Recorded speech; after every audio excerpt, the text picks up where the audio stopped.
Before printing the scriptures, it was mentioned that all his money, every single bit, was used for printing scriptures. It wasn't used for any other purpose. The old monk's lifestyle was still the same as everyone else's. He didn't improve his living conditions, so he didn't eat anything special. He also didn't make any new clothes. Nor did he tidy up his living environment. It's not that he didn't have money. It's not that no one supported him, yet he still lived a hard life. Make all living beings suffer.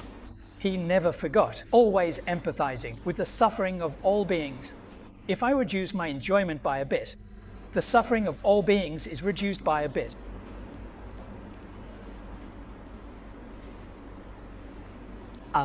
This is what we need to learn. If we always hold this belief and consistently act this way, we will never face hardship in our lives. Such is the result of karma. If you can bear all suffering, how can you suffer? In today's society, there are many people in distress, and those who are sick and suffering are even more pitiable, especially those who are poor and fall ill. Being sick is quite pitiable.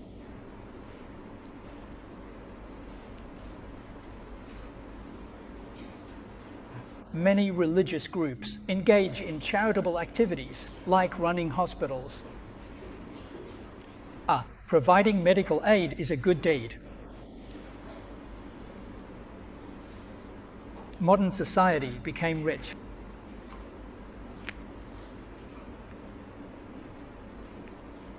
Regarding disease, prevention.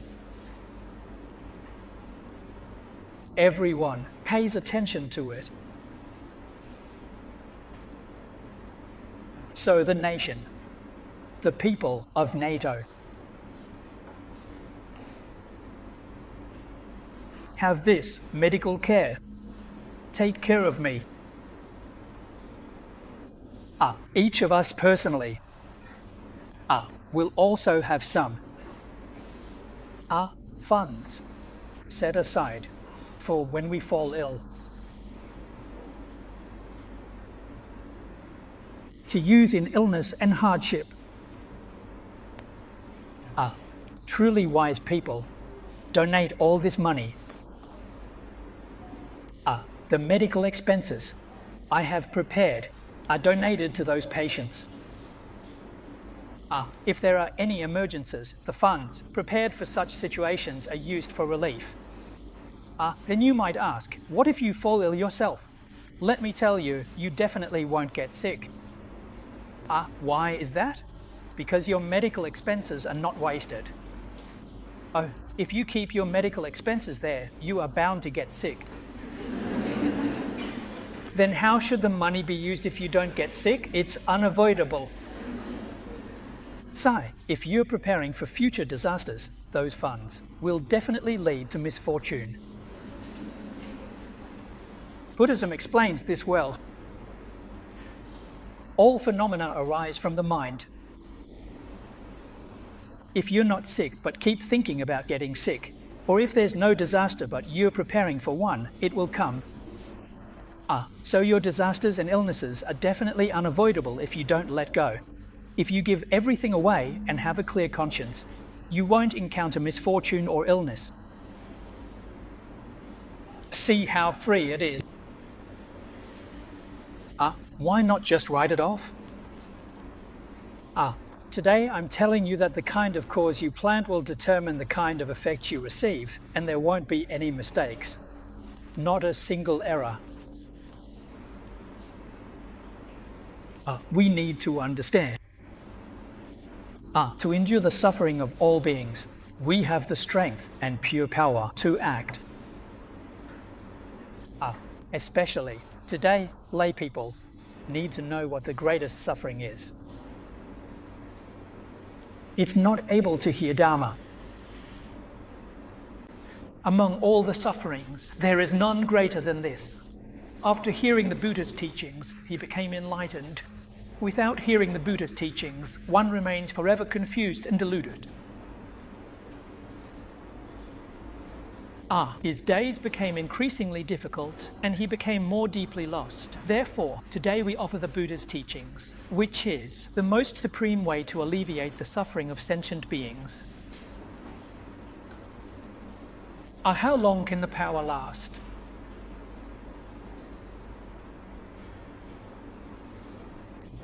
Master Ching is teaching the teachings.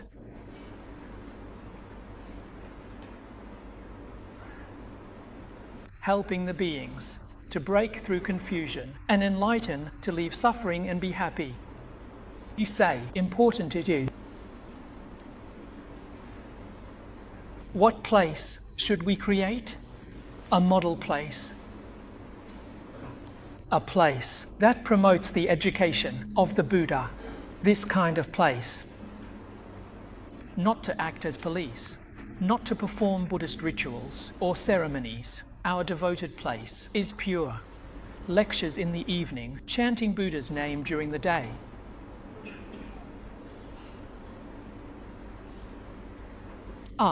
Then perhaps you might ask, if such a place exists here, without the income from a temple, what should be done?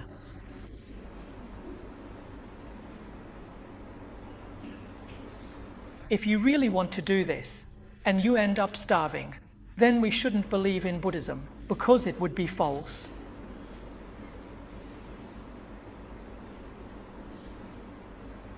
If you truly practice according to the teachings, don't cling to anyone, don't flatter anyone, don't ask believers for a single cent, and if you starve to death. The first Dharma protector in Buddhism is Bodhisattva Wei Tuor. Bodhisattva Wei Tuor should be dismissed and investigated. That's not false. Therefore, this place will surely be protected and remembered by all Buddhas. Guarded by. Although you won't be wealthy, your livelihood will definitely not be a problem. If your food supply runs out, Bodhisattva Wei Tuor will find someone to bring you food. You won't be lacking. You won't go hungry, nor will you be cold. Just focus on chanting the Buddha's name. One practice, half a path is enough. Let go of fame and material gain completely. Maintain a pure, equal, and enlightened mind. This is called a true Dharma place. If you can establish such a place, it is a model Dharma place. Regardless of the size of the place. Within this place, if all practitioners can follow the 6 harmonies. Then your place is the foremost Dharma place in the world. The merit is incredibly supreme. If you reduce a portion of your own blessings to establish such a great place. Invite Dharma teachers to give teachings and expound the Dharma. Lead the community. Chant the Buddha's name. Align with the precepts. Truly empathize with the suffering of all beings. So if you have blessings, don't exhaust them all in one lifetime. If you exhaust them, you will have no blessings in the next life. If you understand how to cultivate and preserve your blessings, your future blessings will be unimaginable.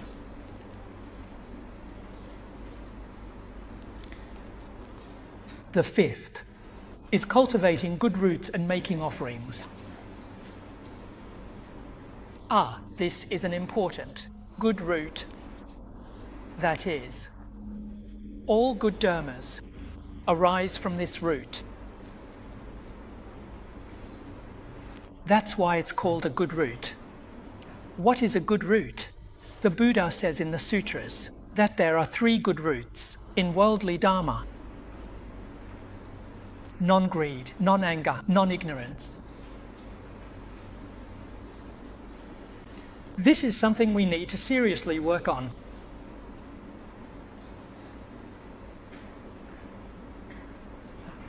Turn it over. Greed, anger, ignorance. The three poisons are the three poisons of affliction. Excellent. This is something incredible. If you have greed, anger, and ignorance in your heart, these three poisons, what we now call viruses, this is the most severe virus. All the viruses in this world are not as formidable as this. The most severe virus in the world can at most take a life. If you can't live this life, what's the big deal? It's a small matter. Eat anger, ignorance virus is back. The price of greed is demons, and the price of anger is hell. Rise *** realm troubles. You lose your human life and can't regain it, ending up in the three evil paths. Only then do you realize the severity of this virus. These three poisons, when reversed, are called the three wholesome roots. From this we can understand. All the evils in the world arise from greed, anger, and ignorance. They are called the three poisons. Conversely, all the goodness in the world comes from the absence of greed, anger, and ignorance. We need to cut off their influence. As the Buddha often says, diligently cultivate morality, concentration, and wisdom, and joyfully eliminate greed, anger, and ignorance. It's very important. If you can't control the three poisons of greed, anger, and ignorance, although the Pure Land School doesn't tell you to eliminate afflictions, it tells you to transform them. This phrase, Amitabha Buddha, has power. It can suppress greed, anger, and ignorance. So, if they don't take effect, you can carry your karma and be reborn. If you can eliminate the three poisons of affliction, you will be reborn in the Western Pure Land of ultimate bliss. Let me tell you, it won't be in the lowest realm of the Pure Land. At the very least, it will be in the realm of expedient means. And higher than that, that would be the realm of the highest honors. The time to become a Buddha, over there, is very short. It doesn't take a long time. You can go to other worlds to become a Buddha. By practicing in the Pure Land of ultimate bliss, you can achieve Buddhahood and go to other worlds. So, truly, for students of Buddhism, in terms of cutting off greed, anger, and ignorance, you must put in the effort. It is essential to diligently cultivate precepts, concentration, and wisdom. If you hear the three words precepts, concentration, and wisdom, it might sound very abstract to you, and you may not know where to start. So, if we explain it to you from the title of this sutra, it will be easier to understand. Precepts refer to purity. Concentration is like a platform, a foundation. Wisdom is like a bureau.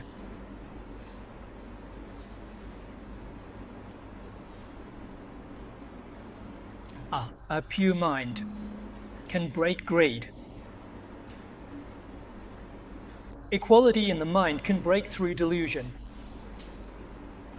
Awareness can break through ignorance.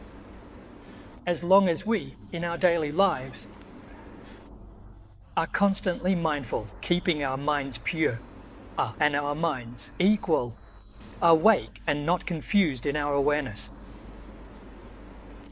This is diligently cultivating good roots and offering them. So, for a person who recites the Buddha's name, practicing the 4 types of cultivation in the Pure Land, Every thought must align with purity, equality, and awareness. Ah, that's better. Second, do not learn the Bodhisattva's practice of offering. Experiment Bodhisattva. Ah, what is the Bodhisattva's work? Everyone, now, no matter what industry you are in, as long as you are aware and not minimized, the work that industry is doing now is the work of a Bodhisattva. The Bodhisattva's work is not separate from our work. It is one, not two. If we engage in this unity. For example, let's take an example. We run a business and open a shop. Every day you go to the shop to do business. This is your work. What about you? Before you learned Buddhism, your purpose of opening a business or store was to make money, to make a profit. This effort is your own. Today, after learning Buddhism and reaching the Bodhisattva level, you open this shop not for yourself, but for society, for the public, to serve society and to provide convenience to the public. Not with the aim of making a profit, with the aim of serving society and the public. Then your shop is the work of a Bodhisattva. No matter which industry it is, as long as I use this industry to serve society and use this industry to serve the center, to benefit all beings, to provide convenience, this endeavor is called the work of a Bodhisattva.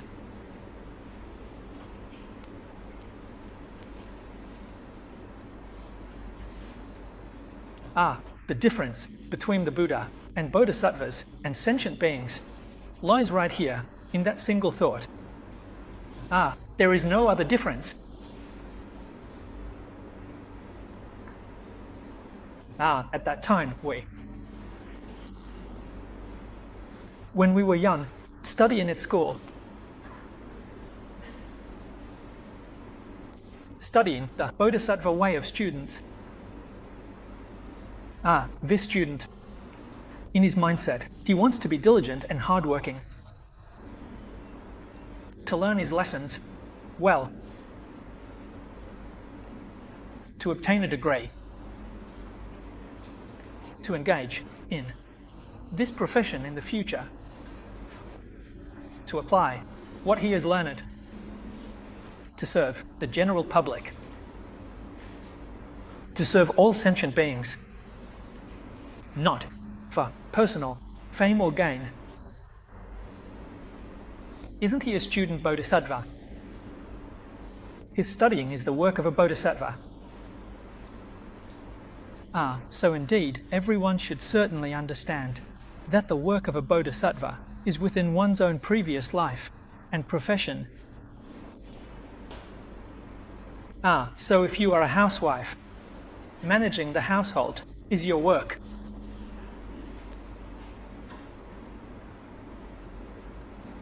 You can manage this household very well.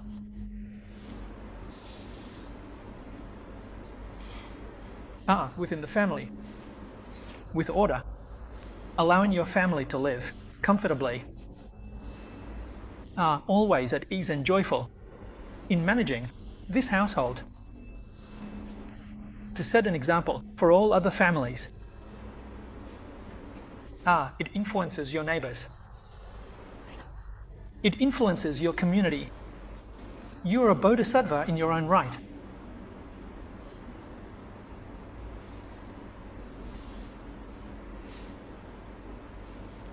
The work of a Bodhisattva is not confined to the temple, not at all. It's right there in your everyday life and in your current work. Even in social interactions and dealing with people, what we now call socializing. As long as your every thought is for the sake of all beings, every thought is for the benefit of all beings, to help all beings awaken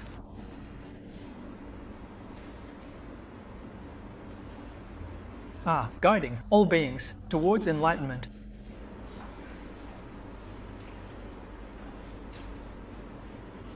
It's all called the Bodhisattva's heart. The last point. The Buddha tells us to offer without leaving the body-mind. Among these 7 matters, breaking through is the most important. An introduction, a conclusion, that the body-mind generating. The body-mind is the truly awakened mind. A thoroughly awakened mind. Buddha talks about body-mind in Sutra of Visualization. The essence of the body-mind. The body-mind is one's true heart. It's one's true nature. Who doesn't have a body-mind? Everyone has a body-mind. Unfortunately, when one is deluded, it's no longer called the body-mind. Once awakened, this mind is called breaking through. Thank you. It's just about absolute secrecy. You must awaken. You can't remain confused. The essence of the body-mind is sincerity. Towards people, matters, and oneself. One must be sincere. One cannot use falsehoods. One must use sincerity. One must speak honestly. Do not deceive yourself or others. Nowadays, the whole world emphasizes privacy rights in the law. Having secrets that others can't know. What's good about that?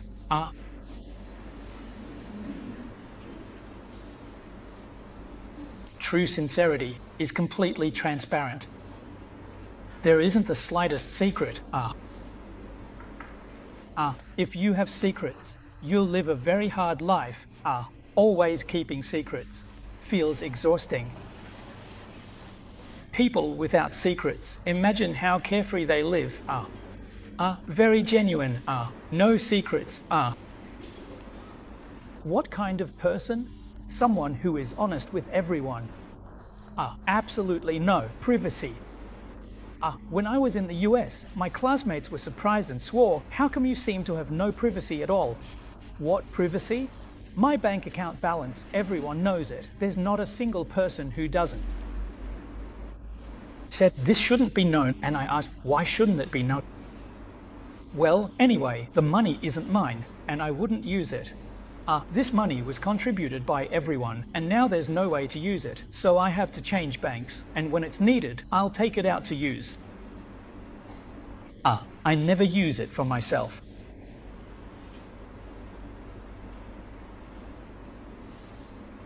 So now the biggest expense when using this money is probably scholarships. And there are some difficulties. When people encounter these situations, I help them out. Last time in Hong Kong, a celebrity made a vow. One of our former classmates, he said he met a young student in his hometown.